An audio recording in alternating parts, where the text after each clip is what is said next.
Hi, everybody. This is Mark from Newsworthy. Today, I'm going to show you about two news marketing lists that can help boost the interest and the engagement of your press releases. So let's go ahead and take a look at the two lists. We're going to log in to our account and go to our dashboard. And from here, we're going to select a company profile. What I'm going to show you can be done separately for each company profile. So you build different lists for each profile. So I'm going to go ahead and choose one of my company profiles. And you'll see here on the left, you have news marketing list, advocacy and media pitch lists. Let's start with the advocacy list. This is where you're going to basically add advocates. Now, it could be your employees, it could be other stakeholders, friends, family, essentially anyone you feel would be okay receiving notifications that you've sent a press release out with an encouragement to share that release.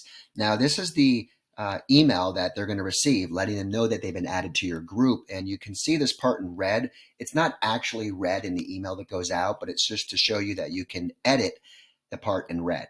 So it comes from the person, in the case me, who's assigned as the primary contact for this company. If you want to change that and have it come from somebody else, you would basically just edit your company up here and enter a different name. And you can see I can do hi team, and if I wanted to change it, I can change it here. You can write what you want.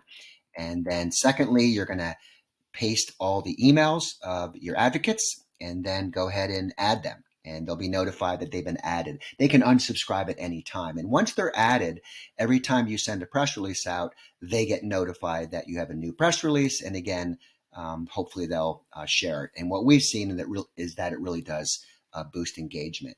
Now, up at the top, you can see view advocates. That's where you can see everybody if they've opened your last press release email, and you can remove them and see other useful information. But again, you can come back here as often as you want to manage your advocacy lists. Okay, second list is the media pitch list. Let's go there. And this is where you're going to add journalists and their emails. You can just add their emails. And again, every time you send a press release out, they're going to be notified with a pitch that you can customize, which I'll show you in a second, for the respective press release. And again, the intention there is that they are interested in your news and perhaps they'll cover it. And again, you can come back here as often as you want. You can view your media contacts. You can add new ones, remove them. If you need to find new journalists and their emails to add to your list, use our NewsDB feature. That's pretty useful. There's a separate video on that on our YouTube channel. And that's how you can find journalists that are relevant to your news and get their email addresses and then add them here. Okay, so let's go see how these actually work. So if you're going to send a press release out, you would go ahead and go to your press release dashboard. And I've already started the release here. So we can see it here. This is where you build your press release. You have your headline, your abstract, your quote, when it's going to go out, your press release, et cetera, et cetera.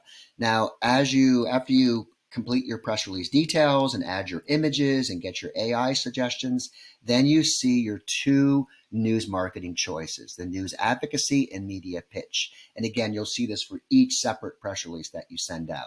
Let's go to advocacy. And this is where it's essentially asking you, hey, do you want to notify all of your advocates once this press release gets distributed? And if you do, you select yes, you save it, and then you move on to your media pitch list.